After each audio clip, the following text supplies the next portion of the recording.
Жетекшім қамқорым менің, бір туған іні қарындас, сендерді аңсап жүремін.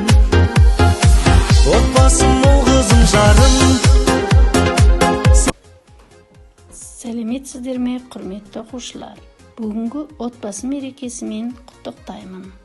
Отбасы сүйіспеншіліктің, құрмет пен ынтымақтастықтың ошағы, яғни кез келген зиялы қоғамның діңгегі. Отбасының аман саулығы әрбір елдің дамуы мен келешегінің өлшемі. Отбасына бірлесіп бірге күн көретін, туыстық қатынаста тұратын адамдар тобы құрайды.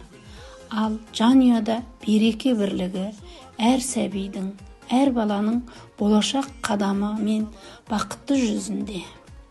Ұяда не көрсең, ұшқанда соны ілесің дегендей, бала тәрбиесінде жаңа оның дара тұлға болып қалыптасуында ата-ананың рөлі мен отбасы құндылығының маңызы өте зор.